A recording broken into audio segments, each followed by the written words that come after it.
Praise lord అందరికీ. Bible reading in 6 months. Day 107, April 17th. మొదటి భాగంగా యెషయా గ్రంథం మొదటి అధ్యాయం నుండి చదువుకుందాం. మొదటిసారి ఇంకా మా ఛానల్ చూస్తుంటే సబ్స్క్రైబ్ చేసుకునండి. నేను బైబిల్ చదివి ఛానల్ అప్లోడ్ చేసిన వెంటనే మీకు నోటిఫికేషన్ కూడా వస్తుంది. అలాగే మీకు తెలిసిన వారికి కూడా లింక్ షేర్ చేయండి, కామెంట్ కూడా చేయండి. ఉజ్జియా, యోతాము, అహాజు, హిజ్కియాను యూదా రాజుల దినములలో యూదాను గూర్చియు యెరూషలేమును గూర్చియు ఆమోజు కుమారుడనగు యెషయాకు కలిగిన దర్శనము. యెహోవా మాటలాడుచున్నాడు. ఆకాశమా ఆలకించుము, భూమి చెవియొగ్గుము. నేను పిల్లలను పెంచి గొప్పవారినిగా చేసి తిని, వారు నా మీద తిరగబడి ఉన్నారు. ఎద్దు తన కామాందు నెరుగును, గాడిద సొంతవాని దొడ్డి తెలుసుకొనును. ఇశ్రాయేలుకు తెలివి లేదు, నా జనులు యోచింపరు.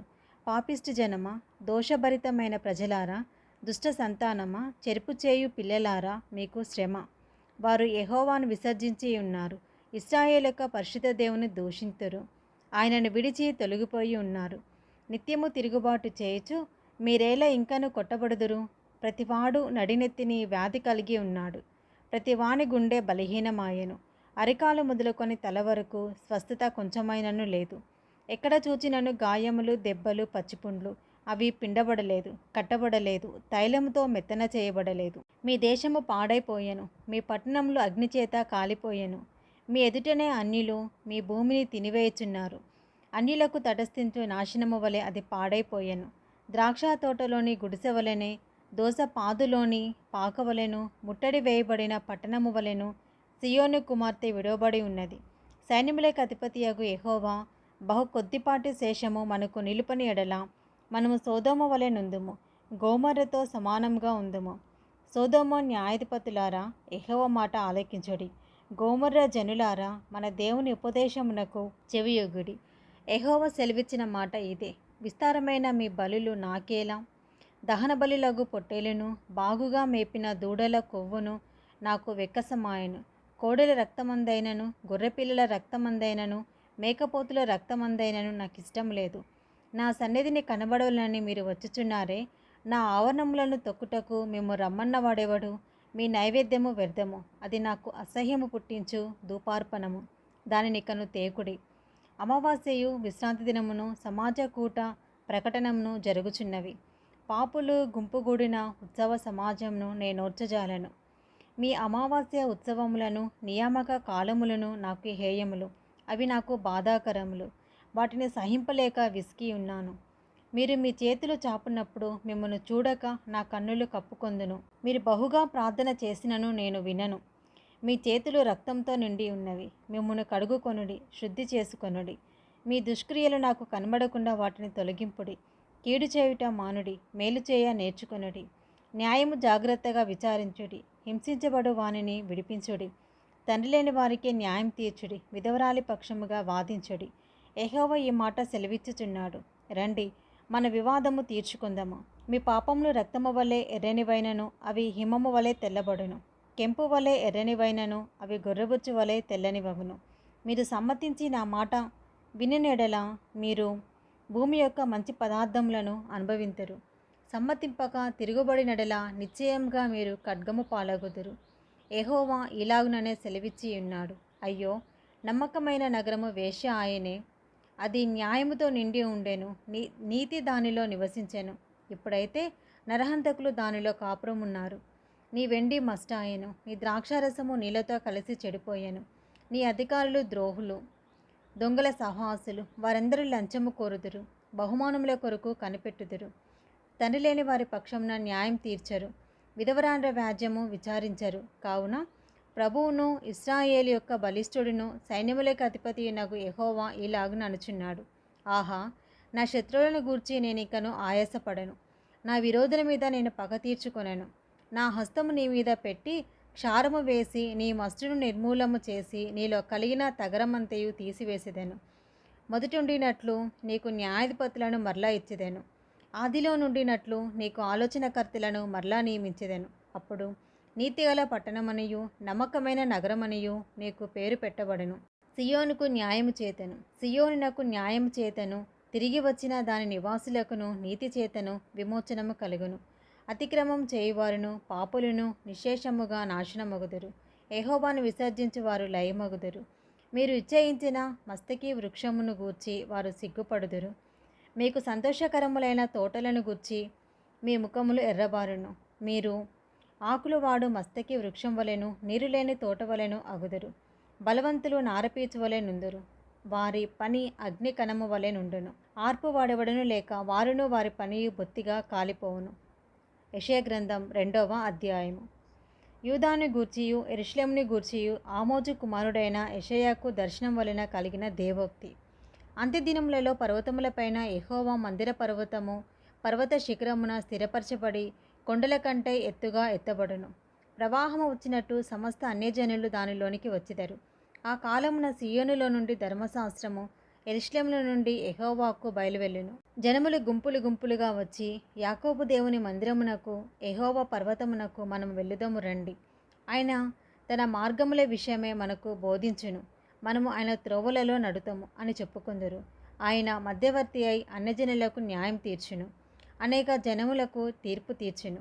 వారు తమ ఖడ్గములను నాగటి నక్కులుగాను తమ ఈటలను మచ్చు కత్తులుగాను సాగగొట్టుదురు. జనము మీదికి జనము ఖడ్గమెత్తక యుండును. యుద్ధము చేయ నేర్చుకొనుట ఇక మానివేయును. యాకోబు వంశస్థులారా రండి, మనము యెహోవా వెలుగులో నడుచుకుందాము. యాకోబు వంశమగు ఈ జనము తూర్పున నుండిన జనుల సాంప్రదాయములతో నిండుకొని ఉన్నారు. వాళ్ళు ఫిలిష్తీయుల వలె మంత్రప్రయోగము చేదురు, అన్యులతో సహవాసము చేదురు. కనుక నీవు వారిని విసర్జించి ఉన్నావు. వారి దేశము వెండి బంగారములతో నిండి ఉన్నది. వారి ఆస్తి సంపాద్యమునకు మితిలేదు. వారి దేశము గుర్రములతో నిండి ఉన్నది. వారి రథములకు మితిలేదు. వారి దేశము విగ్రహములతో నిండి ఉన్నది. వారు తమ చేతి పనికి తాము వేళ్లతో చేసిన దానికి నమస్కారము చేదురు. అల్పులు అణగద్రొక్కబడుదురు, గనులు తగ్గింపబడుదురు. కాబట్టి వారిని క్షమింపకము. యెహోవా భీకర సన్నిధి నుండియు ఆయన ప్రభావ మహత్యము నుండియు బండ బీటలోనికి దూరుము. మట్టిలో దాగి ఉండుము. నరుల అహంకార దృష్టి తగ్గింపబడును. మనుషుల గర్వము అణగద్రొక్కబడును. ఆ దినమున యెహోవా మాత్రమే ఘనత వహించును. అహంకారతిశయము గల ప్రతిదానికిని ఔన్నత్యము గల ప్రతిదానికిని విమర్శించు దినమొకటి సైన్యములకు అధిపతికి యెహోవా నియమించి ఉన్నాడు. అవి అణగద్రొక్కబడును. ఔన్నత్యము కలిగి అతిశయించు లేబానోను దేవదారు వృక్షములకన్నిటికిని, బాషాను సింధూర వృక్షములన్నిటికిని, ఉన్నత పర్వతములన్నిటికిని, ఎత్తైన మెట్లకన్నిటికిని, ఉన్నతమైన ప్రతి గోపురమునకును, బురుజులు గల ప్రతి కోటకును, తర్షీషు ఓడలన్నిటికిని, రమ్యమైన విచిత్ర వస్తువులన్నిటికిని ఆ దినము నియమింపబడి ఉన్నది. అప్పుడు నరుల అహంకారం అణగద్రొక్కబడును. మనుషుల గర్వము తగ్గింపబడును. ఆ దినమున యెహోవా మాత్రమే ఘనత వహించును. విగ్రహములు బొత్తిగా నశించిపోవును. యెహోవా భూమిని గజగజ వణికింప లేచినప్పుడు ఆయన భీకర సన్నిధి నుండి ఆయన ప్రభావ మహత్యము నుండి మనుషులు కొండల గుహలలో దూరుదురు, నేల బొరియలలో దూరుదురు. ఆ దినమున యెహోవా భూమిని గజగజ వణికింప లేచినప్పుడు ఆయన భీకర సన్నిధి నుండి ఆయన ప్రభావ మహత్యము నుండి కొండల గుహలలోను బండ బీటులలోను దూరవలెనన్న ఆశతో నరులు తాము పూజించుటకై చేయించుకొనిన వెండి విగ్రహములను, సువర్ణ విగ్రహములను ఎలుకలకును గబ్బిలములకును పారవేయుదురు. తన నాసికారంధ్రములలో ప్రాణము కలిగిన నరుని లక్ష్యపెట్టకము. వానిని ఏ విషయంలో ఎన్నిక చేయవచ్చును? యెషయా గ్రంథం 3వ అధ్యాయము. ఆలకించుడి. ప్రభువును సైన్యములకు అధిపతియునగు యెహోవా పోషణమును పోషణ ఆధారమును అన్నోదకములను ఆధారమంతయు పోషణమంతయు శూరులను యోధులను న్యాయాధిపతులను ప్రవక్తలను సోదెగాండ్రను పెద్దలను పంచదాశాధిపతులను ఘనత వహించిన వారిని మంత్రులను శిల్పశాస్త్రములను ఎరిగిన వారిని మాంత్రికులను యెరూషలేము నుండి యూదాదేశముల నుండి తీసివేయును. బాలకులను వారికి అధిపతులుగా నియమించెదను. వారు బాలచేష్టలు చేసి జనులను ఏలెదరు. ప్రజలలో ఒకడిట్లును మరి ఒకడట్లును ప్రతివాడును తన పొరుగువానిని ఒత్తుడు చేయును. పెద్దవానిపైనే బాలుడును గనునిపైన నీచుడును గర్వించి తిరస్కారముగా నడుతురు. ఒకడు తన తండ్రి ఇంట తన సహోదరుని పట్టుకొని, నీకు వస్త్రము కలదు, నీవు మా మీద అధిపతివై ఉందుము, ఈ పాడు స్థలము నీ వశముండనిమ్మనెను. అతడు ఆ దినమున కేక వేసి, నేను సంరక్షణకర్తనుగా ఉండనొల్లను, నా ఇంట ఆహారమేదియూ లేదు, వస్త్రమేదియూ లేదు, నన్ను జనాధిపతిగా నియమింపరాదనును. యెరూషలేము పాడైపోయెను, యూదా నాశనమాయెను. యెహోవా మహిమ దృష్టికి తిరుగుబాటు చేయునంతగా వారి మాటలను క్రియలను ఆయనకు ప్రతికూలముగా ఉన్నవి. వారి ముఖ లక్షణమే వారి మీద సాక్ష్యమిచ్చెను. తమ పాపమును మరుగు చేయక సొదొమ వారి వలె దాని బయలుపరచబడుదురు. తమకు తామే వారు కీడు చేసుకొని ఉన్నారు. వారికి శ్రమ. మీకు మేలు కలిగినని నీతిమంతులతో చెప్పుము. వారు తమ క్రియల ఫలము అనుభవింతురు. దుష్టులకు శ్రమ, వారి క్రియల ఫలము వారికి కలుగును. నా ప్రజల విషయమై నేనేమందును? బాలురు వారిని బాధపెట్టుచున్నారు, స్త్రీలు వారిని ఏలుచున్నారు. నా ప్రజలారా, మీ నాయకులు త్రోవను తప్పించువారు. వారు నీ త్రోవల జాడలు చెరిపివేతురు.